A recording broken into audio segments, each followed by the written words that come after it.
Focus Daily, everyone. Welcome to another episode. First, we're going to begin with a little bit of this Bible. Leviticus chapter 19, verse 33. When a foreigner resides among you in your land, do not mistreat them. The foreigner residing among you must be treated as your native born. Love them as yourself, for you were a foreigner in Egypt. I am the Lord your God. Today, we're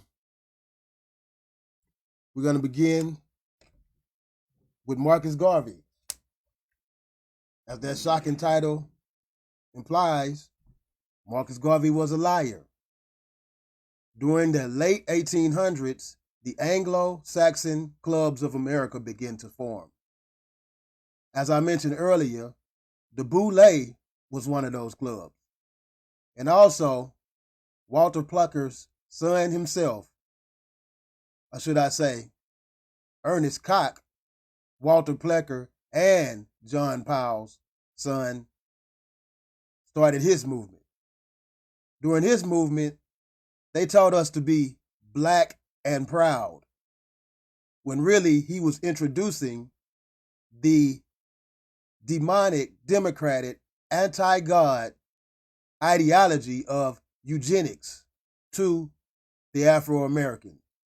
While introducing this eugenics to the Afro-American, he also ideologically subverted them to the will of God, turned them against God, taught him to accept this new fiat world and the reclassification that was being perpetrated upon God's children. Yes, Marcus Garvey was a liar. But now we're going to get a little bit into this eugenics and the ideological subversion of the Afro-American's mind, and taught him to be black and proud, to be a black man, which is, by definition, nothing. Rather than being black, we need to come back home and return to being the children of God, the Israelites, the Hebrews, the Jews, the real ones though. All right, let's go.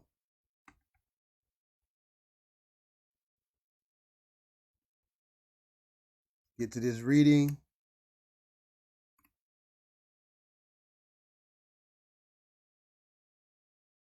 Boom.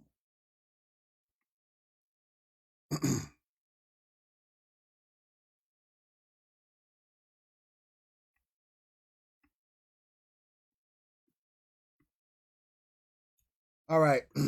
Today we're going to read a little bit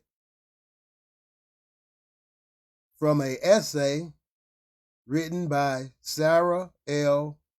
Trembanis. Strange Bedfellows, Eugenics, Eugenicists, White Supremacists, and Marcus Garvey in Virginia, 1922 through 1927. Don't let these dates confuse you. I know my dates say 1918, but I'm speaking of when this thing first came to fruition, when it was first beginning to be introduced into the minds of the Afro-Americans, the children of God. Shame, Garvey. Okay.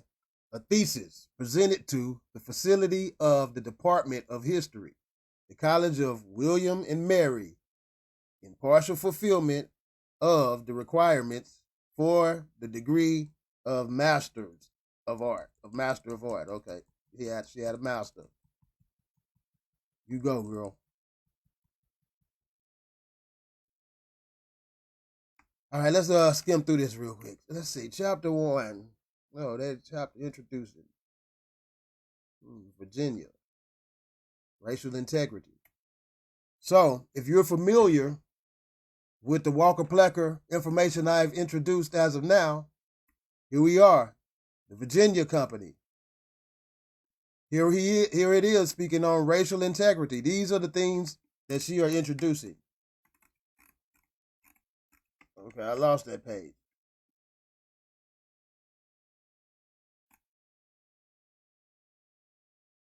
Excuse me, y'all.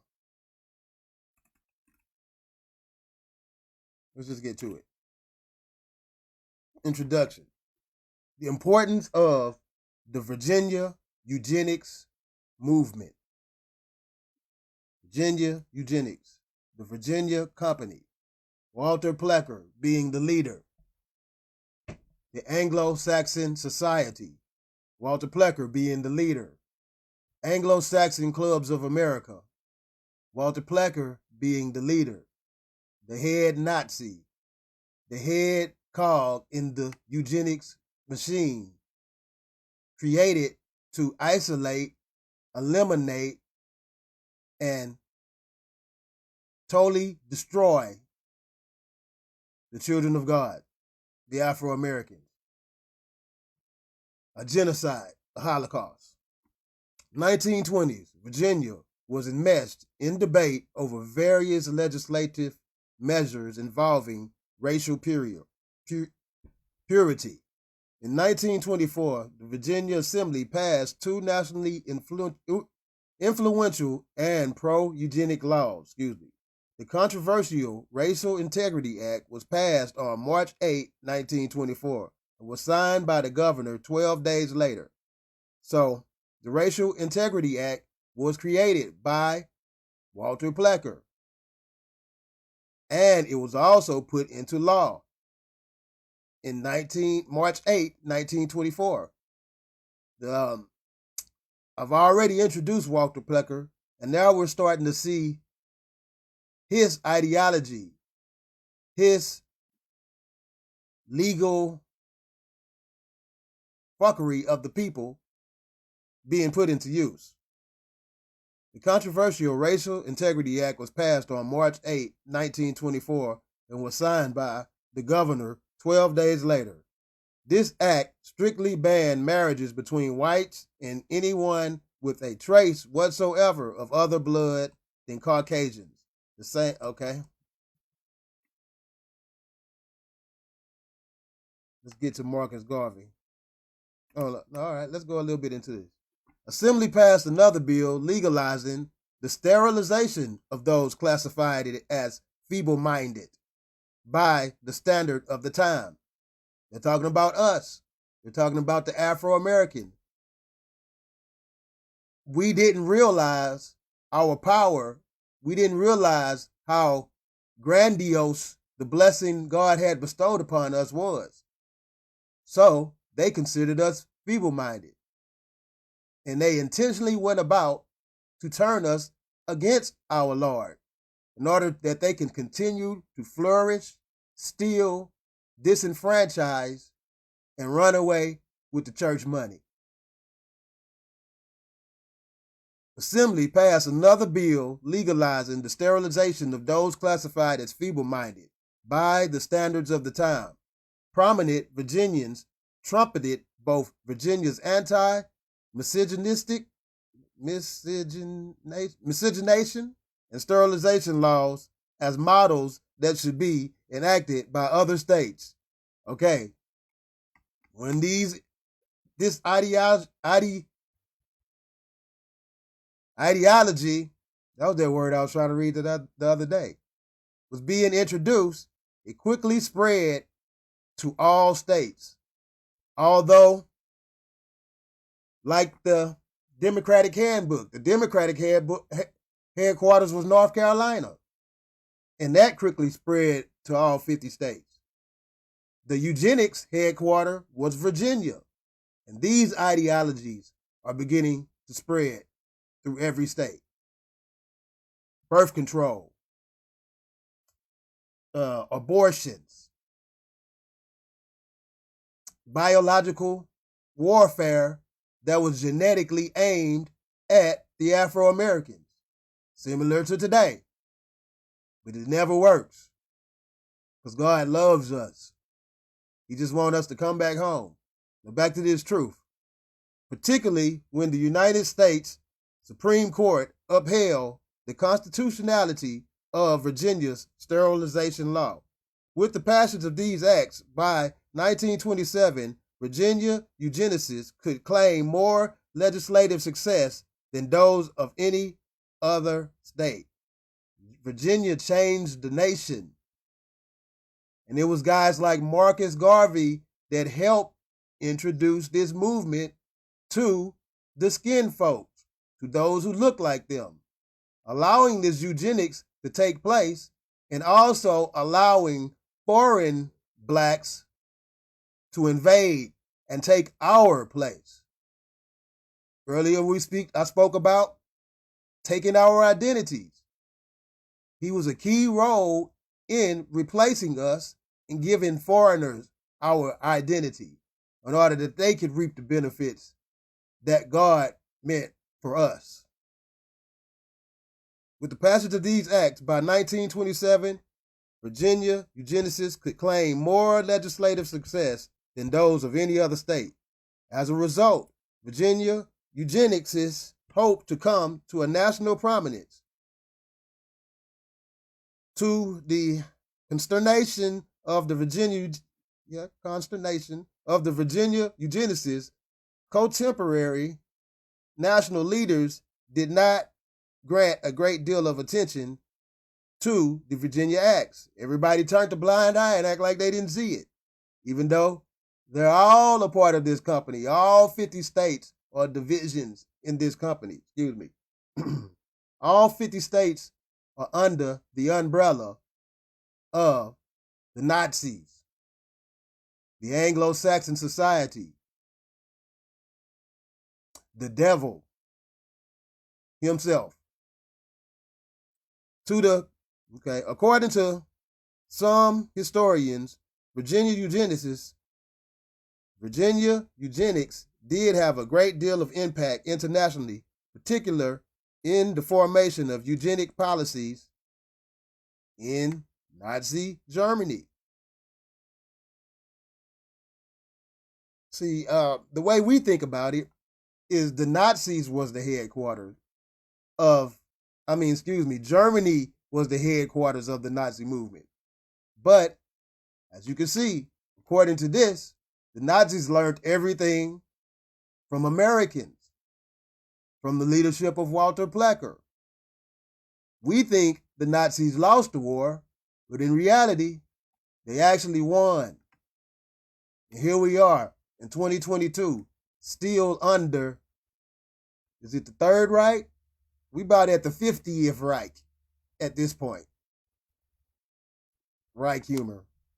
All right, let's see if we can get to Marcus Garvey real quick.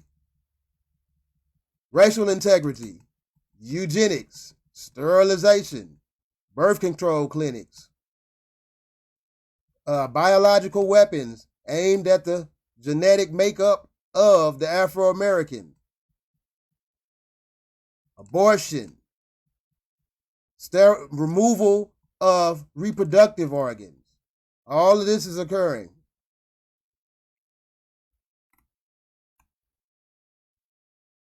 Okay? The most important aspect of the Virginia eugenics movement lies within what the movement failed to do. The Virginia eugenics movement and its leaders, John Powell, Walter A. Plecker, and E.S. Cox, did not succeed in igniting a national campaign to enact anti-misogynistic laws in all 50 states and failed to spread their organization, the Anglo-Saxon Clubs of America, to any location outside of Virginia. To those looking from the outside, it appeared that it was an isolated situation. But if you fast forward to 22, it's the rules that rule this nation. You got to keep up. They're not going to tell us the truth directly. That's where you have to turn on your discernment to see what's actually going on.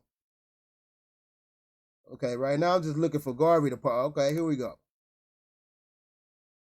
Moreover, through a case study of the Virginia eugenics involvement with the black supremacist Marcus Garvey, I will show you how unlikely allies found common ground. In her mind, they don't make sense to be together. But actually, that's the way that it was designed, even though they stood on common ground. In their desire for national promises and practical results, as well as in their shared belief in the importance of controlling private activities, marriage and sexuality, eugenics, sexual eugenics. Their main goal was to control our reproductive rates and to perform a genocide on us as a people. This is the Nazi Holocaust. We are the Jews. This didn't happen a long time ago. This is happening right now. This is the 1920s we're speaking of right now. Within 100 years ago. Fairly new ideology. I was born in the 1900s, as most of us was. In order to secure the future of their respective races and movement, the race Garvey was trying to insecure was these French black people, the foreign blacks. They needed our identities in order to reap the benefits of the blessings given to us by God. Garvey and the Virginia eugenicists came out of contexts that fostered both their racial extremism and their willingness to work together with what each viewed as different and inferior race. Most importantly, throughout this thesis, I will argue that despite its failures, the Virginia eugenics movement is an important historical subject. Fast forward to 2022, it did not fail. This study is centered on the correspondence of John Powell, Walter A. Plecker, Ernest Cox, and Marcus Garvey in the 1920s that dealt with issues of race and miscegenation. Let me go and make up my mind how I'm going to say this. Miscegenation. The Virginia eugenicists and Garvey focused their public campaigns primarily on the importance of racial purity. Rather than calling us the children of God, they defined our racial purity as being black, which legally means nothing. They were reclassifying us from God's children to nothing legally, which allowed them to treat us like nothing legally, as you see today. I'm not going to get into that because we're here to talk about Marcus Garvey and Walter Plecker, and the danger of miscegenation.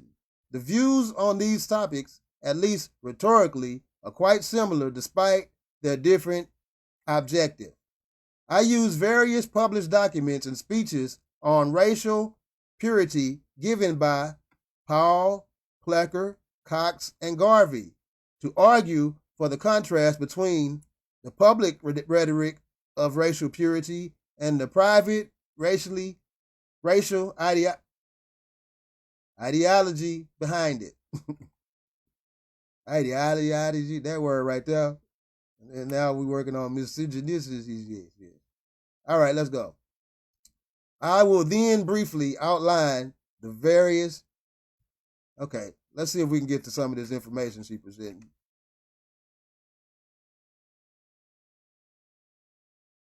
All right. In the United States, however, scientists interested in heredity combine Galton's theory of eugenics with the newly discovered work of Greg Mendel. I think this is the guy that mapped DNA. I used to know it. He's real popular in the anatomy world and the biological world. I just can't remember it right now. You can Google that.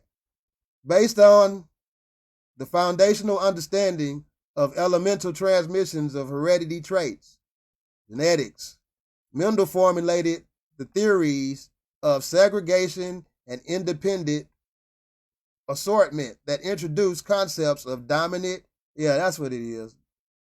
Mendel, dominant and recessive genes, that little square that look like the tic-tac-toe. Mendel square, whatever it's called. Punnett square. There we go. It's all coming back to me. Anyway, Carnegie lab, isolating the Afro-American genes. Let's see. Throughout the 1910s, eugenics theories became increasingly popular in the United States. A variety of factors led to the favorable reception of eugenics. A variety of factors led to the reception, the marriage between eugenics and the Afro-American. One of those various factors was Marcus, whatever his middle name is, Garvey. Here we go. Popular conceptions of race suicide, which had existed since the time of the Civil War, were reinforced by the rhetoric of Theodore Roosevelt. During the Civil War, Lincoln freed they slave ass. And in the midst of him freeing them, they assassinated him and took over the reform, the reconstruction, and reconstructed it in their image, what they deemed to be of God, when really it was of pure evil, of the devil, who identified the declining birth rate as a threat for future success for the country. Okay, you got to read through this. Read a little bit of this. The popularity of eugenics led to the institutionalization of eugenics as a legitimate science and social cause. These are the things that they promoted. This is the ideological subversion that they pressed upon the people of this nation. By people, I mean the beneficiaries, the children of God. All right. Anglo-Saxon society, Protestant and educated. Let's get to Marcus Garvey. Where you at, Marcus? You in here somewhere. Okay. In Virginia, Powell, Plecker, and Cox came into public view with the passage of the Racial Integrity Act of 1924. However, represented one of the least peak years, Racial Integrity Act. As a result, after their victory of the Racial Integrity Act, Powell, Plecker, and Cox faced increasingly small audiences willing to accept their eugenics goal. Yeah, they spoke to other members of the Anglo-Saxon club. Small clubs in juxtaposition to everybody. Just trying to help y'all read between the lines. All right, Racial Integrity Act, Racial Integrity Act. I should have looked at the table of contents, but we're going to get to it. Let's see. Just trying to get to this introduction of Garvey.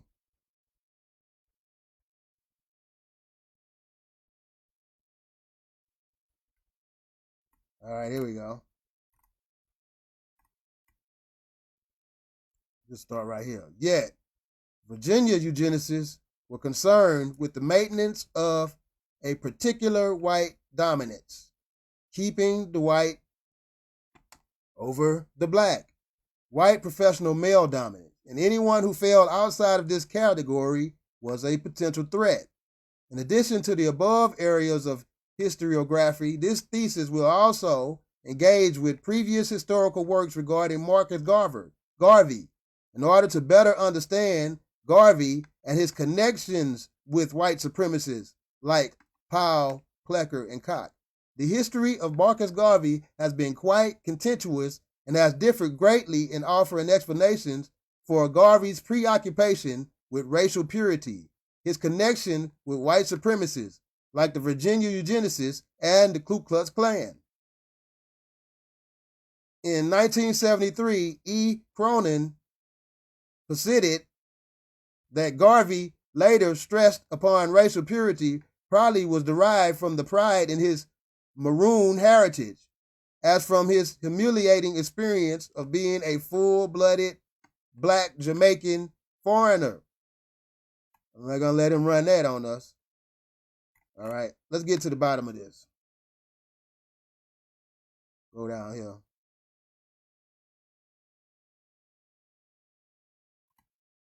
Powell defended Anglo-Saxon Clubs of America in a response to a negative editorial in Garvey's newspaper, The Negro World. The Anglo-Saxon Clubs of America is a non-secret, non-fraternal, non-sectarian organization that has no connection whatsoever with the Ku Klux Klan, lies, nor with white American society, lies. Powell offered no reason for disassociating himself in the Anglo-Saxon Clubs of America from the Ku Klux Klan. He never condemned the Ku Klux Klan. Let's see. Powell was connected with the Ku Klux Klan. Powell.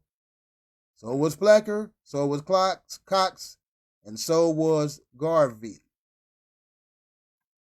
Just hang in there, folks, a little bit more. I'm trying to get the big picture across. They tried to kill us, and they're still attempting to kill us. And they use faces that are similar and familiar to ours in order to mislead us. Here we go. In 1925, the Negro World sparked a controversy when an editorial linked John Powell and the Anglo-Saxon Clubs of America with Marcus Garvey, founder of the Universal Negro Improvement Association.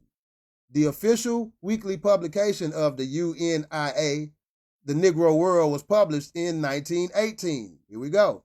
Garvey was first editor of The Negro World, and even as others took over the editorial stuff, he continued to write front-page articles, continued to subvert us. Fellow men of the Negro race. Negro is Spanish for black. So now he is beginning to get us to accept being black, which is nothing, rather than Israelites, rather than Judah. The Negro World, much like Garvey himself, was quite controversial for its time and even banned by most British West Indies. They put a little controversy with it to make it sell. By 1925, however, Garvey, who at the time was incarcerated at a correctional facility in Georgia, could not control the content of the weekly. Therefore, now they try to say, but we're going to read on. Therefore, as a result, the Negro World editorial, both Powell and Garvey wrote letters of protest to the paper. The men did not refute their personal connection, reciprocal admiration, but challenged instead the editorial's assertion that Garvey and Powell, through Anglo-Saxon Clubs of America, had conspired an attack. So we're just going to read that from here. Garvey and Powell, through Anglo-Saxon Clubs of America, had conspired an attack. Psalms 83. Of course they denying it. Just going to read this letter and then we're going to get out of here. I, Paul, told him, Marcus Garvey, that in his appeal to the souls of white America, he had profoundly touched and moved at least one white American. They loved the shit he was talking about. In return, he assured me that he and the UNIA were unalterably opposed to racial amalgamation.